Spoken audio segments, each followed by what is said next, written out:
Hi everyone. Welcome to the English podcast session. I'm John. And I'm Amelia. We're so excited to have you join us today. Our topic is something we all deal with every single day: communication skills. That's right, Amelia.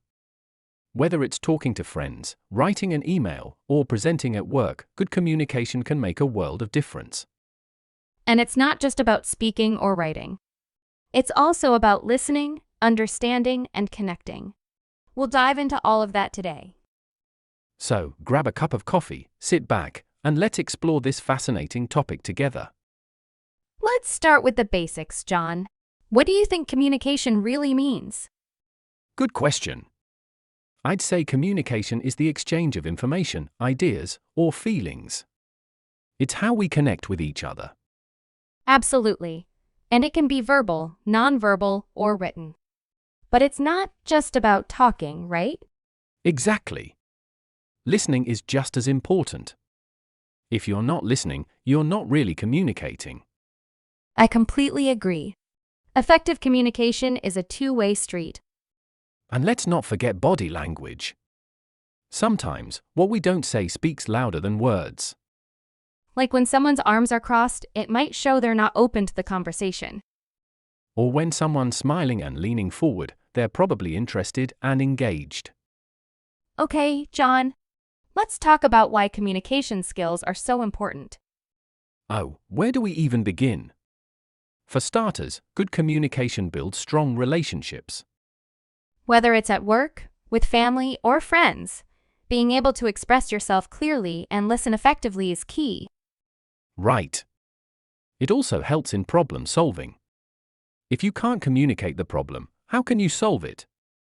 And in professional settings, communication can be the difference between getting the job or not. Or getting a promotion, for that matter. Employers value people who can articulate their ideas and collaborate well. And it's not just about speaking fluently. Confidence, clarity, and empathy all play huge roles. Let's not forget how communication impacts our personal growth. Sharing ideas helps us learn and grow.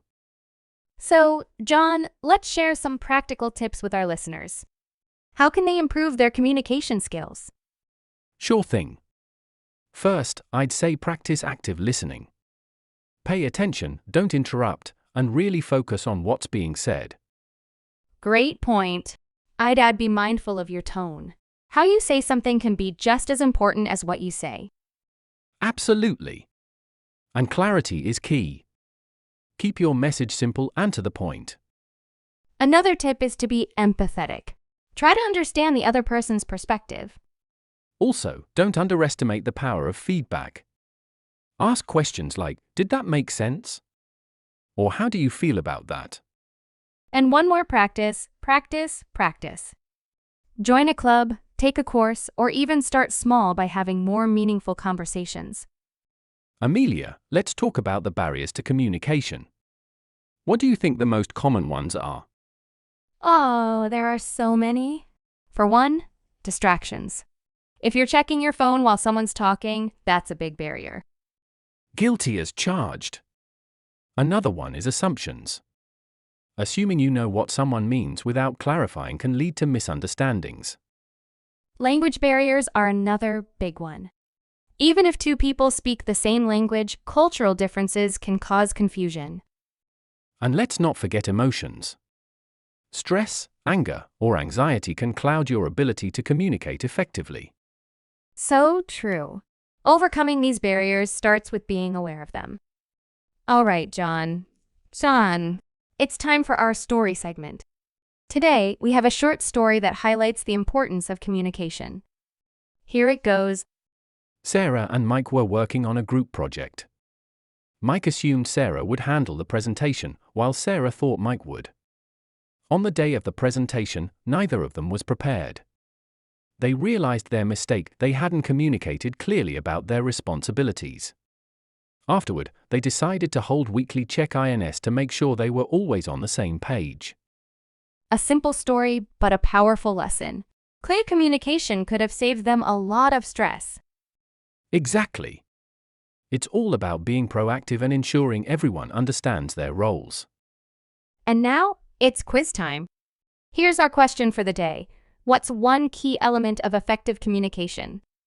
Is it talking more than listening? B. Active listening? C. Using big, complicated words? D. Ignoring body language? The answer is B. Active listening. Listening is just as important, if not more so, than talking. Well done, John. And I hope our listeners got that one right too. That's all we have time for today, folks. Thanks for joining us on the English podcast session. We hope you found this episode helpful. Remember, communication is a skill you can always improve. Until next time, practice your skills, stay curious, and keep communicating. Take care, everyone. Bye.